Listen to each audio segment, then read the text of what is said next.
Olá, tudo bem? Bem-vindo ao nosso tradicional Café com Ações. Saúde a todos. Café com Ações é um programa que a gente faz um giro de notícias sobre economia, bolsa de valores, investimentos, e a ideia é nos afastarmos de tudo que é excesso de ruído e focar naquilo que pode ser relevante e útil para as nossas estratégias enquanto investidores. Começamos o programa de hoje dizendo que o CAD aprovou também a operação da FiberCo, que é a empresa de fibra da TIM, né? A Anatel já tinha se manifestado a favor da operação entre TIM e a IHS na venda de parte da empresa de fibra, né, da TIM para a IHS, e agora o CAD também se manifestou. Isso é importante por quê? Porque foi vendido pela empresa da TIM, né, 51% da FiberCo, que era a sua empresa de infraestrutura de fibra ótica, né? E isso foi vendido para a outra empresa, IHS. E não houve nenhuma restrição, tanto da parte da Anatel e do CAD. E essa aprovação dessa operação aconteceu em menos de 60 dias. Então foi um processo muito rápido para as primeiras manifestações e já a definição da aprovação desse processo. O que nos faz entender que também a operação da InfraCo será aprovada com esse mesmo tipo de velocidade, né? Com essa mesma celeridade. Então a gente acredita que a InfraCo, que vai ter o leilão de venda agora em julho, dia 7, provavelmente até outubro já deverá ter o seu processo validado, tanto pela Anatel como pelo CAD, né? Então é algo que algumas pessoas até já me perguntaram no canal Viver de Renda se era preciso ter a aprovação do CAD e da Anatel para essa venda de parte do capital social da InfraCo. Eu disse que sim, só que a nossa expectativa é que fosse uma coisa bem rápida, e é o que está sendo demonstrado agora nesse caso que é similar, que é o da empresa de fibra da TIM. Então, fiquemos muito tranquilos com relação a isso.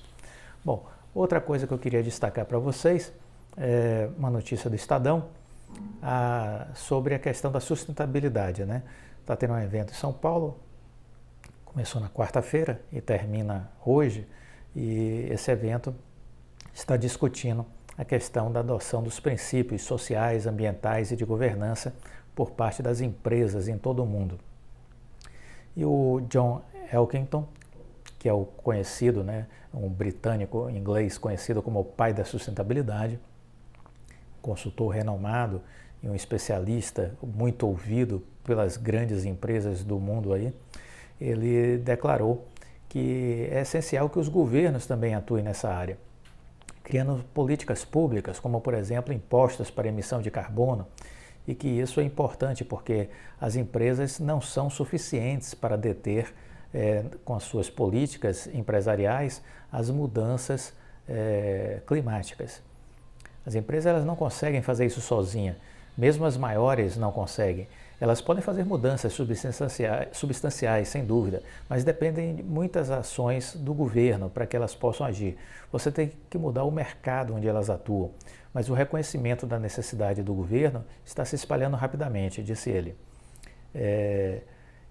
Ele destacou ainda que em países da União Europeia, além do Reino Unido e dos Estados Unidos, já se está trabalhando para que uma transformação verde se viabilize. O mesmo, porém, ele destaca que não tem sido uma realidade na América do Sul e, sobretudo, com relação ao Brasil, que ele vê com preocupação.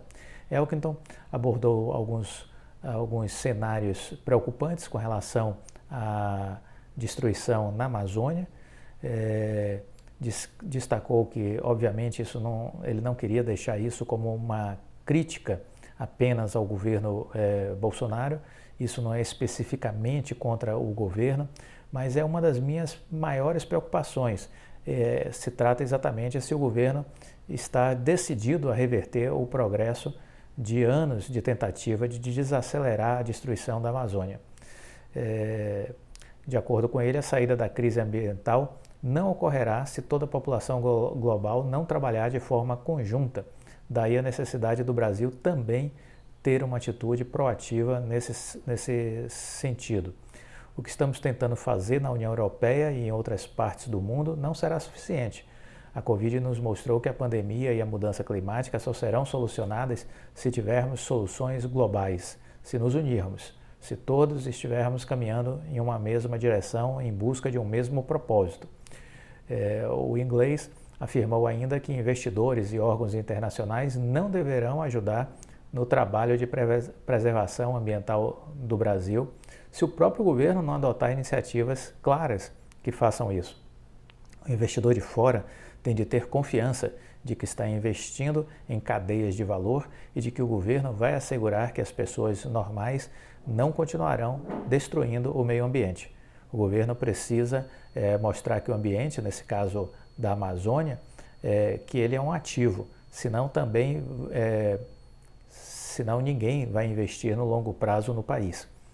Elkington afirmou acreditar que o capitalismo é o futuro, mas não em sua forma corrente. Segundo ele, o padrão estabelecido por Milton Friedman, em que empresas deveriam buscar apenas os lucros, esse padrão ficou ultrapassado. E a mudança está sendo rápida, porque a pressão sobre as companhias aumentou muito conforme as expectativas em relação a elas. A partir do momento que essas expectativas foram se alterando.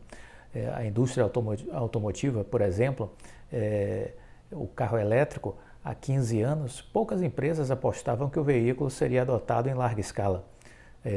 Atualmente já há 500 empresas no mundo estudando o produto. Vamos ver vários tipos de indústria se extinguirem, e isso vai acontecer em diferentes velocidades, obviamente, em diferentes locais do mundo. Destacou acrescentando que se adaptar é essencial para a sobrevivência. Sempre a gente fala no Viver de Renda sobre essas características, né, que as empresas precisam desenvolver e as pessoas, a adaptabilidade e a flexibilidade. Nós precisamos nos adaptar aos novos tempos, às mudanças, às tendências. Temos que ser flexíveis, porque se formos rígidos, a gente não vai conseguir ter o jogo de cintura necessário para fazer as transformações que as tendências e as mudanças nos exigem, né? Então a gente precisa ter essas duas características, inclusive como pessoas, se quisermos ter sucesso no nosso trabalho, a gente precisa ter adaptabilidade e flexibilidade. São coisas que os empresários hoje olham com muita importância. Se as pessoas têm essa característica, aliado a isso a inteligência emocional, que é a capacidade de lidar com pressões, com competição, né? Manter a calma, o equilíbrio dentro do trabalho, o equilíbrio emocional, né? A serenidade e, sobretudo, poder ser proativo, focar em soluções e trabalhar em equipe, né? São algumas características que os executivos estão sempre valorizando. Então, você que está querendo crescer no seu trabalho precisa desenvolver essas características. Sobretudo, deixo aqui o recado para os jovens, né? Que tem muito jovem entrando aqui no meu canal no Viver de Renda e também acompanha aqui o Café com Ações. Vocês que estão iniciando uma carreira profissional precisam levar em conta essas características para construir uma carreira de sucesso. Então, na visão de Elkington, ele destaca que é necessário regenerar não só as empresas, mas o sistema econômico para garantir a sobrevivência das sociedades. E a transformação já é possível de ser vista, por exemplo, em algumas escolas, em alguns negócios, onde os alunos não são mais treinados apenas para ganhar muito dinheiro. A sustentabilidade é algo que vem transformando diversas práticas e diversas formas de pensar estão surgindo a partir daí. Os governos, as pessoas, as empresas começam a se preocupar se nossos sistemas, se a nossa sociedade, se a nossa economia, a nossa política vão durar o suficiente para nos sustentar. E muita gente tem concluído que não. Portanto, o que veremos é uma expansão do que será esperado em termos de responsabilidade dos mercados e dos governos. A sustentabilidade faz parte dessa responsabilidade. Eu deixo aqui um testemunho enquanto consultor.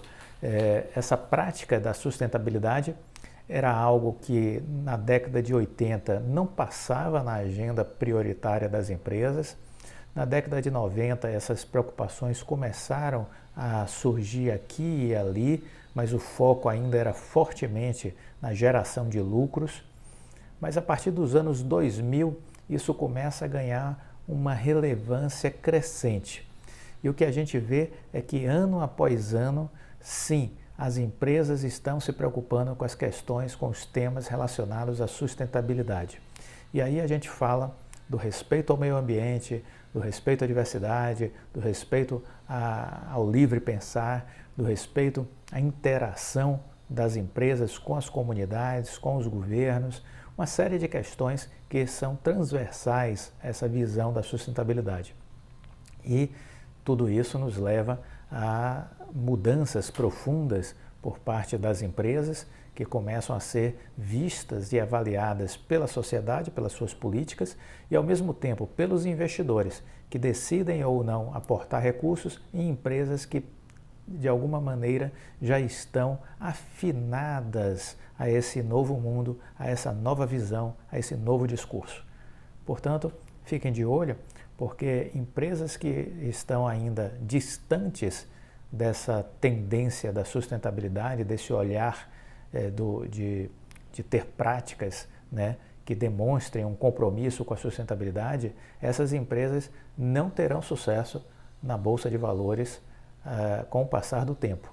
Então estejam muito atentos a isso. São empresas que tenderão a caminhar de forma veloz para a irrelevância.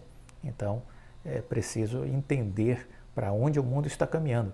E como diz o Bill Gates, correr para tentar chegar lá antes.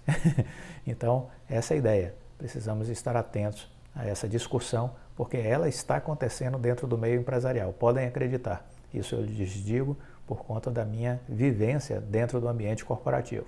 Essa é uma discussão que hoje está na agenda das grandes empresas e também, pelo que eu leio e acompanho, na agenda dos grandes fundos de investimento, dos grandes investidores internacionais, certo? Bom, esse foi o nosso Café com Ações de hoje. Se gostou, deixa o like, fique com Deus e até a próxima. Tchau!